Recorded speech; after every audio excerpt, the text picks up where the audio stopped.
The former head of USA Gymnastics is in police custody for allegedly tampering with evidence in the Larry Nassar case. Steve Penny was apparently on the run for 3 weeks after he was indicted in Texas. Officials say he got rid of documents at the Caroli Ranch where some athletes claim they were molested by Larry Nassar, who was the doctor at the time of the team. Larry Nassar is currently serving a 125-year prison sentence after pleading guilty to molesting 10 girls, accused, though, by hundreds. Bob Bianchi joins me now. He is the former head prosecutor of Morris County, New Jersey. Bob, good to see you. Steve Penny's attorney says, look, if he knew that he was supposed to be arrested or go into custody, he would have not run. He would have handled it through his attorney. He says he went on vacation. Which do you believe?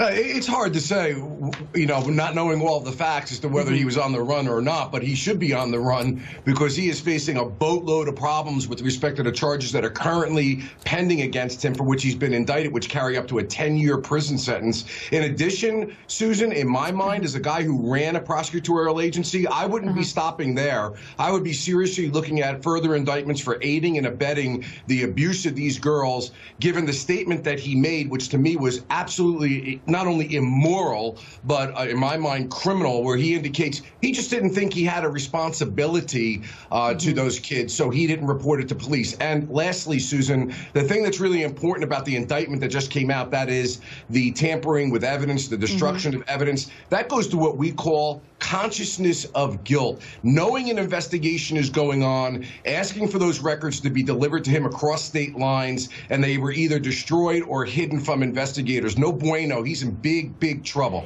Is that tough to prove, though, that he got rid of the evidence? Could he say, I just didn't know where the files were, unless you have someone there who witnessed that? Yeah, well, the facts of this scenario, as we understand them right now, Susan, is that he actually ordered people to get the files from the training camp and to be delivered to him. Wow. And now those files are gone while the investigation was going on. And as a prosecutor, this is something that you look at big time. It's one thing to say, hey, listen, we were malfeasant, we didn't do the right thing. It's another thing to impede the investigation itself. As you said, facing a lot of charges, third-degree felony, 2 to 10 years behind bars. What do you think was in the paperwork? Is it the fact, or could it be, that they knew long before any of those brave survivors came forward that Larry Nassar was, in fact, molesting them?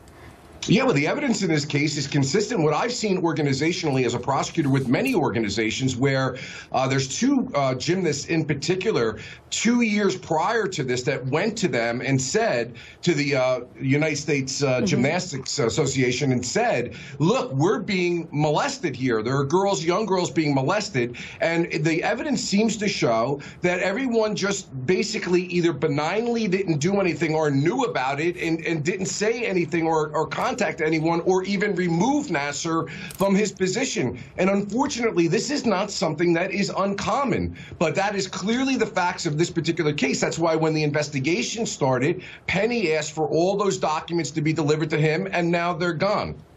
And we saw that in Larry Nassar's trial, and the judge, kind of unprecedented, allowing each of these girls to come up and say, this happened to me, and that is the man who did it, and it could have been prevented. Bob Bianchi, thank you.